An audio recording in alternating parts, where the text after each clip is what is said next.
Check your fundability. Today I want to talk about credibility, right? Fundability. Yeah, and I want you to share this live out with 5 people. But today I just pretty much want to go over credibility. Credibility means fundability. So credibility is the thing that bankers and lenders look at. What was that? Okay, first and foremost, what does the word credibility mean? It means truthful and believable. When you look at your business and you're going to fill out a credit application, when someone takes a look at your business, is it truthful and believable what you've placed on that application? That's the question. If you're going in and you're going after no documentation funding, we like to inflate the numbers. I highly recommend you be cautious with that, because anything, if you're applying for something on the personal side that's over $110,000, will automatically kick you into underwriting, okay? So truthful and believable. We have to understand basic underwriting rules and understanding of that, right? If we don't, that's when we go up under full financial review, right? So we'll put some things on there that just doesn't make sense. So we'll say that we make $200,000, $300,000, and then they go to check that on your personal credit profile, and you're not living the life of someone with that income. You don't have a car, you've never owned a home. All of those are red flags. So understand what you're putting on the application and what your projected outcome is. First and foremost, before we even get started, it's basic things that you should take, right? Your name, the name of the business. A lot of people, it's a little shocking, but I understand it. A lot of people are so disconnected from the fact that you could be named in a risky industry. A lot of you are like, hey, you know, I do media, or I do trucking, and I do these things, and I'm just going to go for funding. You don't really do any due diligence at all. Just do a little due diligence. If you want to see if the business that you have in the industry that you're in and your SIC code, if it's landing you in a risky industry, Google SIC codes, risky SIC codes for business credit. A couple of sites will pop up. If you're a common, industry like trucking, anything in the financial industry, credit repair, of course, don't you ever say you have anything to do with credit repair. It's curtains. Merchant accounts will get shut down, everything. Trucking, it is a risky industry. Trucking is risky. Real estate, it's risky. Entertainment, you're an actress, it's risky, right? That's not steady income, right? It's not. Pay attention too. Like, if you are in a risky industry, pay attention to that. Like, the banks have been around for a long time. They didn't just place these industries on a risky industry list for no reason. There's a history of those industries and companies that we are hopping into not being successful. And it's true. Real estate is risky. All right. And I was highly educated, and I almost landed myself homeless. So one bad move in real estate could be very bad for you. Trucking. I just took on a mentee yesterday, and he was telling me like, hey, I'm a civil engineer by trade, and I went into trucking, and he was like, man, this isn't it. I'm trying to find an entirely different new industry. I'm like, yeah, you should. I've been around for a long time, and I haven't met not one person that said trucking is great.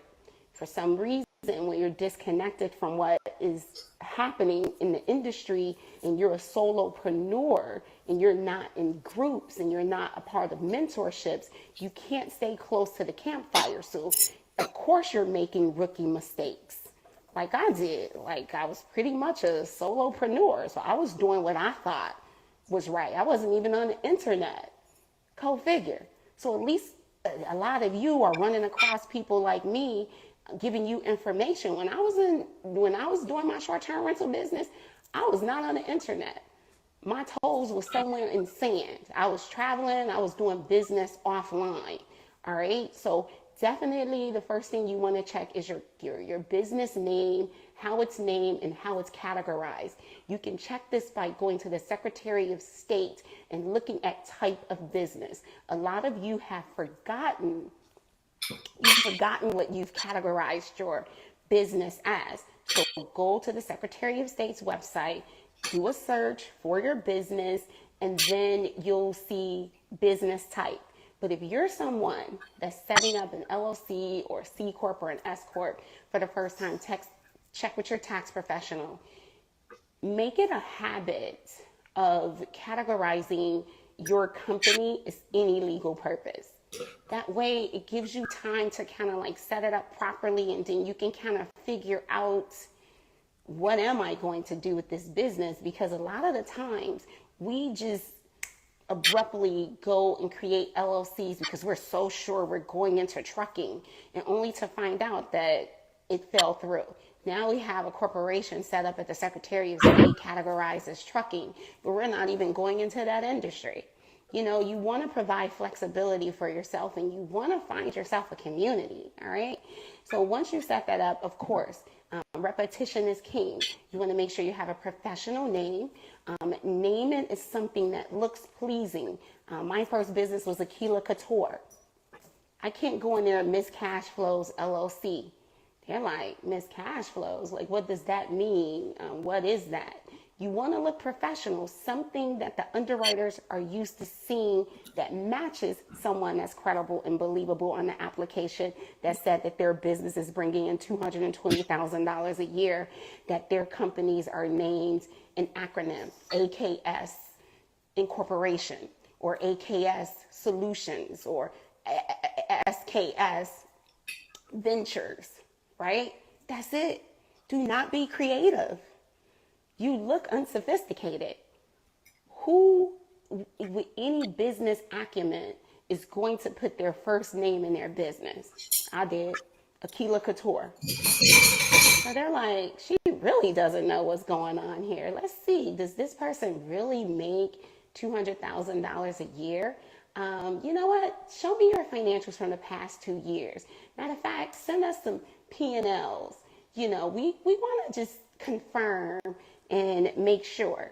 Because if anything comes across that underwriter's desk and it makes them feel uncomfortable, you will go up under underwriting, even for non-documentation products. Here's something I want to share with you, and I'm excited to share it with you. So when I get on here and I tell you that setting up, cleaning your credit, okay, cool. Any and everything that's on your credit report, can it be removed? We're getting things off fast, type chat or DM me and set up a call. Like, let's clear that stuff off. Like, we ain't playing games over here, okay? But anyways, when you clean it up, now you need to build it, because that's another thing. So when you're in this process and you find yourself needing credit restoration and you clean everything up, and then you're coming across people telling you, oh, you could get a 700 credit score in 6 months. Go ahead and get Red Spectrum, Credit Strong, Rent Reporters, you know, and all these credit builder accounts. Those are consumer credit accounts. And then go ahead, and I sell trade lines. So I'm going to go ahead and add some trade lines and get you some history, some authorized credit cards on your account, you know, but you yourself does not have any credit cards. Do you know I was talking to a potential business partner yesterday, and we're going to go in business, I'm pretty sure of it. And he was telling me he used to work for a mortgage company, and that underwriters literally have a software where your account comes across their report and they delete all of those consumer accounts and those authorized accounts, and then they reorganize a real credit rating. Did you know that? That's why you're getting denied. I said, I knew it. I didn't know technically. That's great. I didn't know they had that type of software. Now I'm putting you on notice, all right? If you want to get real funding from a real bank, you have to do it in the correct fashion.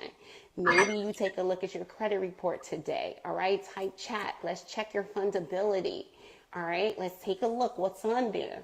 Does it need cleaning? Does it need building up? Does it need optimizing, meaning what you already have, like your credit limits and all those other things? And does your credit optimizing, making better? Does your credit limits need to be increased? And then we go ahead and decrease your inquiries, and then we reduce your credit utilization. Let's optimize and make what we have better. All right. Or do we need to rebuild? Okay, let's rebuild in the correct fashion with high credit card limits and not low credit card limits. Then let's go ahead and make ourselves credible. Professional name, I just went through that thoroughly. A fundable, bankable industry, right? You check that at the Secretary of State and Duns and Bradstreet. Update it if you need to, all right?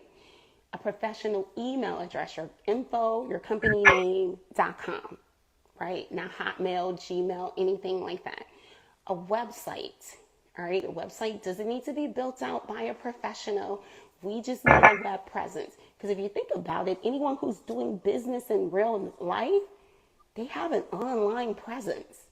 So don't go putting on your application, I make $220,000 a year in my business because I'm thinking I'm going for some non-documentation funding, and then there's no website and you have no banking account.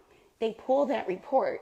So how are you making this type of money? And you're telling me you made this type of money over the past 2 years, but you just opened up your bank account 60 days ago. Denied, or you need to show us proof. Because they don't even consider you being in business until the date the bank account opened. Think about it. That makes sense. How are you collecting this $220,000? How are you collecting it? Right? Okay. I'll say this and leave it with you again.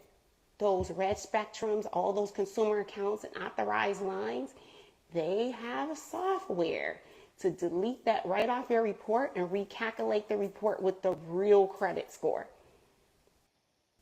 So don't be slick. That's why you're being denied. And the people who are being denied with 700 credit scores, and I'm like, well, what's going on? I pull up their report. Yes, the consumer accounts will boost your credit score. Yes, but that's not going to result in real funding from a real bank. Underwriting 101. Anything that you're asking for, they are going to look to your credit report to check to see if you have a history of handling that type of debt. Example, if I go in and I'm trying to get a $50,000 Benz, Mercedes Benz, right? They're going to look at my credit report. Okay, does Tammy have a car that she paid for at least 9 months at $25,000? Price tag. If the answer to that is no, no. Okay? Okay, I want a $25,000 credit card. Okay, do you have this on the business side? Say you're going for a $25,000 business credit card. Okay, does she have at least credit limits of at least $8,000 to $10,000 on average on her report? Can she handle this type of debt over a period of time? If the answer is no, denied. Okay, I want a personal loan to take care of my high credit card utilization.